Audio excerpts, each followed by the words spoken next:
Hello दोस्तों, आज की वीडियो में हम बात करने वाले कि एडिशन अर्थात जोड़, मल्टीप्लिकेशन अर्थात गुणा, इनके बीच में क्या संबंध होता है और आप किसी भी एडिशन वाले क्वेश्चन को बहुत ही आसानी से मल्टीप्लिकेशन मेथड से सॉल्व कर सकते हैं और किसी भी मल्टीप्लिकेशन वाले क्वेश्चन को बहुत ही आसानी से आप एडिशन वाली मेथड से सॉल्व कर सकते हैं। और ये सभी कार्य कैसे किए जाएंगे इस पर हम डिटेल से बात करेंगे और कुछ एग्जाम्पल की सहायता से सभी चीजों को समझने की कोशिश करेंगे। तो बिना देर किए करते हैं आज का वीडियो स्टार्ट। तो यहाँ पे हम समझते हैं कि एडिशन अर्थात जोड़ और मल्टीप्लिकेशन अर्थात गुणा के बीच में क्या संबंध होता है। इसके लिए यहाँ पे हम कुछ एग्जाम्पल लेते हैं, जैसे कि मान लो आपको यहाँ पे तीन या मान लो तीन आपके पास संख्या है। इसको आप तीन को अगर तीन में आप दो बार जोड़ते हैं अर्थात तीन को तीन में जोड़ते हैं तो आपको क्या प्राप्त होगा, आपको यहाँ पे 6 प्राप्त होगा। ऐसे ही मान लो यहाँ पे आप तीन को अगर आप तीन बार आपस में जोड़ दें तो यहाँ पे आपको क्या प्राप्त होगा, आप आसानी से बता सकते हैं 9 प्राप्त होगा। ऐसे यहाँ पे अगर आप तीन को मान लो आपस में आप क्या करते हैं 4 बार जोड़ते हैं तो यहाँ पे आपको क्या प्राप्त होगा, बहुत आसानी से आप बता सकते हैं 12 प्राप्त होता है। ऐसे ही अगर आप यहाँ पे तीन को थोड़ा सा और हम बढ़ा देते हैं, मान लो किसी हमने क्या किया यहाँ पे 5 बार जोड़ दिया तो यहाँ पे आपको क्या प्राप्त होगा, 15 प्राप्त हो जाएगा। तो यहाँ पे आप देख सकते हैं जितनी धीरे धीरे हम संख्याओं को बढ़ाते जाएंगे उतनी समस्या हमारे सामने आती जाएगी। अगर आप मान लिया तीन को 10 बार जोड़ते हैं, तीन को आप 15 बार जोड़ते हैं तो आपको बहुत ज्यादा प्रॉब्लम फेस करनी पड़ेगी। अब हम देखते हैं इन्हीं क्वेश्चन को आप बहुत ही आसानी से कैसे मल्टीप्लिकेशन की सहायता से सॉल्व कर सकते हैं। जैसे कि यहाँ पे आप देख सकते हैं तीन है, तीन को कितनी बार जोड़ा गया है, 2 बार जोड़ा गया है। यहाँ पे हम क्या करेंगे, 3 लिखेंगे, इसके बाद यहाँ पे 2 लिखेंगे, यहाँ पे हम गुणा का निशान लगा देंगे तो क्या होगा, 3 दूनी 6 हो जाएगा। इसी प्रकार से यहाँ पे आप देखेंगे ये 3 लिखा है तो 3 को कितनी बार जोड़ा गया है, 3 बार जोड़ा गया है तो यहाँ पे क्या हो जाएगा, 3 तिया 9 हो जाएगा।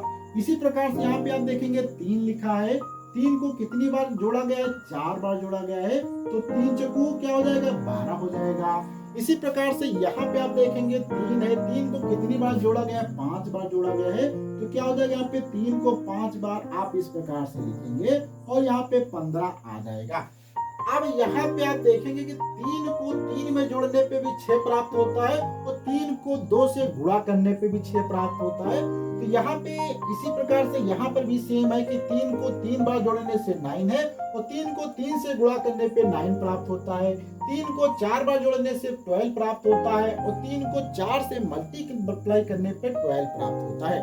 अब यहाँ पे हम थोड़ा सा समझते हैं कि इनका क्या मीनिंग है। जैसे कि ये वाला क्वेश्चन हम यहाँ पे ले लेते हैं सिंपल सा, तो यहाँ पे इसके 2 मीनिंग कहते हैं कि यहाँ पे आपने क्या 3 को 2 बार जोड़ा है या 2 को आपने 3 बार जोड़ा है। अगर ये क्वेश्चन लिखा है तो इससे 2 मीनिंग निकलती है। क्या निकलती है कि या तो आपने क्या 3 को 2 बार जोड़ा है तो ये तरीका हो जाएगा, ठीक है। यहाँ पे अगर पहले वाली संख्या लेंगे तो 3 को हमने क्या है 2 बार जोड़ा है तो 6 प्राप्त होगा। या यहाँ पे आप क्या कह सकते हैं कि 2 को जो है हमने कितनी बार जोड़ा है, 3 बार जोड़ा है तो भी क्या प्राप्त होगा, 6 प्राप्त होगा।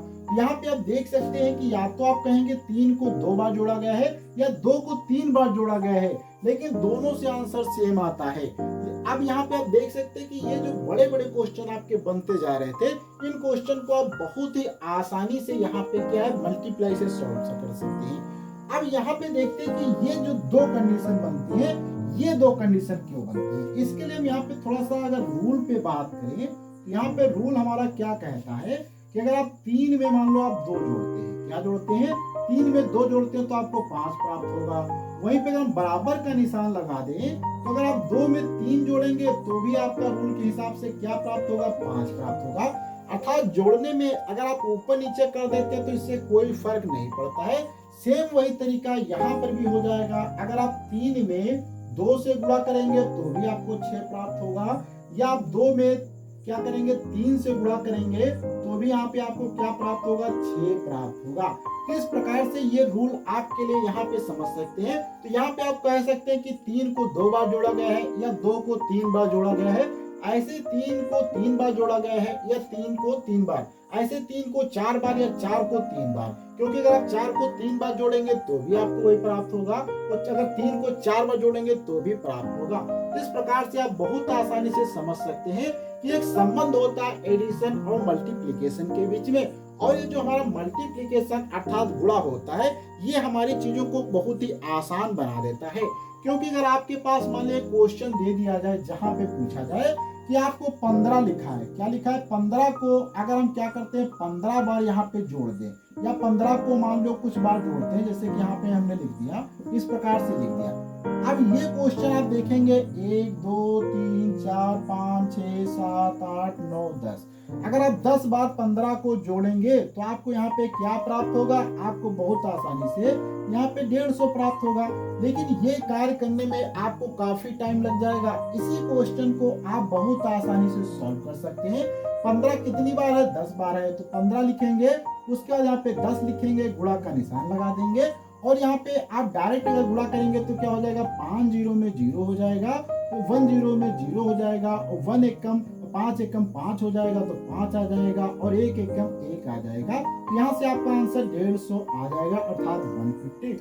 और ये कैसे शॉर्ट ट्रिक से मैंने मल्टीप्लाई किया है 2 अंक वाली संख्याओं को, इस पे हम एक सेपरेट वीडियो बना देंगे जहाँ पे हम आपको डिटेल से समझाएंगे कैसे आप 2 अंक वाली संख्याओं को बहुत ही आसानी से मल्टीप्लाई कर सकते हैं। तो आज की वीडियो में हम लोग इतना रखते हैं, अगले वीडियो मिलेंगे कुछ नए कॉन्सेप्ट के साथ में। जब तक के लिए धन्यवाद।